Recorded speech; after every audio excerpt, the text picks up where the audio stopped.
I'm going to tip on now to Lloyd Pearson. Lloyd is running the Pearson Milking Technology business. And I suppose, Lloyd, to begin with, just tell us a little bit about Pearson's. What do you do? Are you long in business? Yeah, hi David. Well, we're an agri-tech company, so we manufacture our own brand of milking parlours and dairy equipment, ranging from herringbone parlours to rotary parlours, feed systems, slurry equipment, computer software, farm management tools for the dairy farm. We're just into a third generation of the business. So my grandfather started the company back in 1948, when the Irish dairy was hand milking the cows. So he brought in small bucket plants to improve the milking process in Ireland, and we've brought that through the 72 years that we're in business to computer software and bring it to the next level of farming.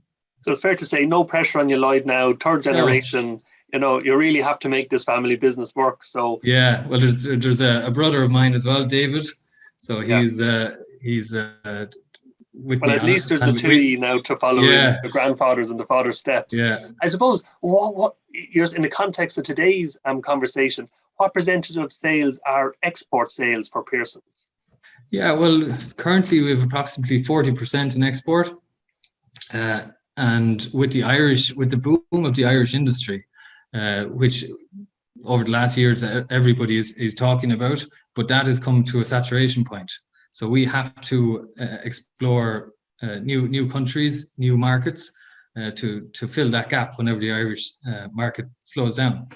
So are you having any success in any particular markets?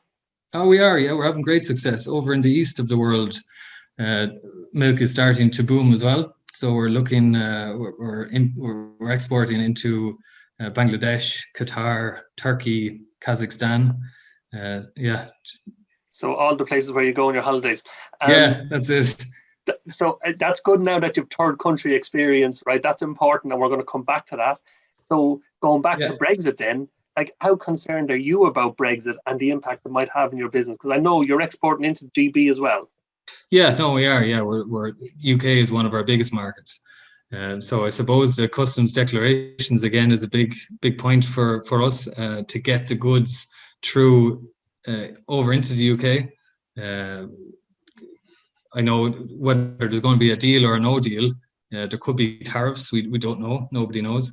But the customs is one thing that we do know, and it will slow down our product. So it's. Now, I think you're in a slightly better position because you guys are dealing with custom declarations at the moment. You're dealing with them in Bangladesh and Qatar and Turkey, as you mentioned, all non-EU countries. So maybe just the paperwork and the clearing agents and your process around, getting a product into Bangladesh. So you're putting in a big parlor in Bangladesh. Talk to me through that journey and what you guys have to do with your clearing agents. Yeah, well, with the Bangladesh work, there's two options of doing it. You can do it in-house or you can go through your clearing agents.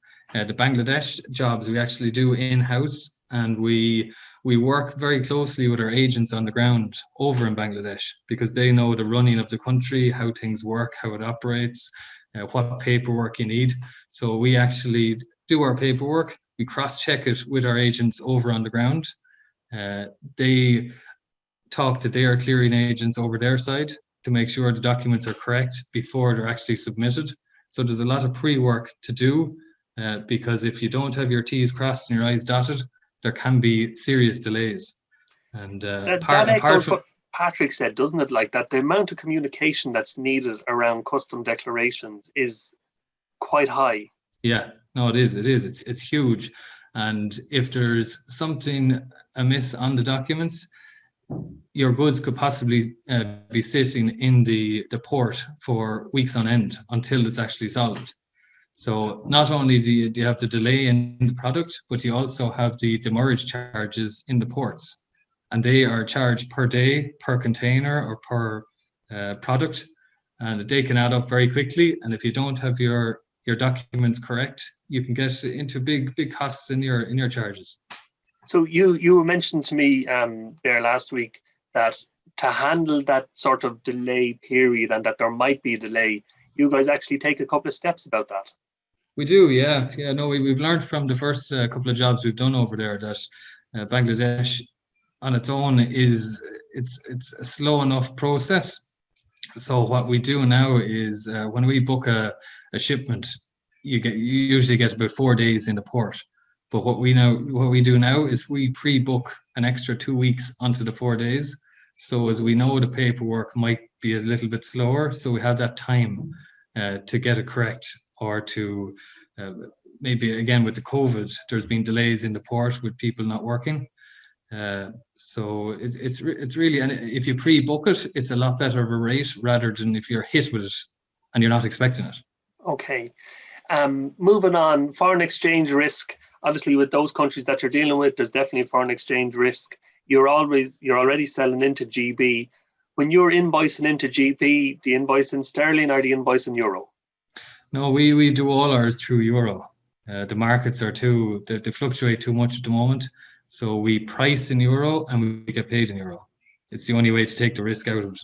Okay, that's an interesting point for an awful lot of agribusinesses and food businesses, where you have the ability to invoice and where you price, invoice, and get paid in euro, takes out all that that risk. And I do know there's plenty of other agribusinesses in Ireland that do that as well, and they just take out all foreign exchange risk. So that's quite good where you have that power. A lot of food companies that are selling into multiples in the UK won't have that power, but where you have it, you should take it. On another matter, which is probably going to lead on from Brexit in a much more acute way, are you experiencing any shortage of material? Because we're hearing around the country that steel has gone there's a shortage of steel around. Oh, there is, yeah. Speaking of steel, there's a big shortage of steel. And not only is there a shortage of steel, but again, supply and demand, the price of steel is going up. So they're talking about a 10% increase in steel prices over the next turbulent 6 months between Brexit. But the mills actually over in the UK, they're holding stock. They're not letting it out to their exports. So steel, we've had to order steel from our normal suppliers, but not only that, we have to get our secondary suppliers and third suppliers to bulk buy the steel. And not only steel, it goes across the board with all products. Okay, so that's impacting on cash flow, I presume. It is, yeah, definitely. Cash flow and storage capacity. Yeah. Because again, the steel is just an example, is a big item, and there can be quite a bit of it. Like there's truckloads of it coming in. So it's big space and big cash flow. Yeah. Implications. Okay. Advice then, Lloyd, for other businesses who haven't got the same experience as you guys have of exporting to third countries. GB will now be acting as a third country. Your 3 top tips or 4 top tips? Yeah, well, I suppose for people starting out, as Patrick was saying there earlier, to contact your clearing agent. If you're not going to be doing it in-house, a clearing agent is a very efficient way of actually getting them to do the paperwork. They do it day in, day out, so it's quite easy for them. I'd contact your clearing agent. They give you good advice. Even if you don't use them, they'll still give you advice. Another quick tip maybe is to look at your possible tariff codes. So if there is a no deal Brexit, what implications will that be to your tariffs, your duty you have to pay?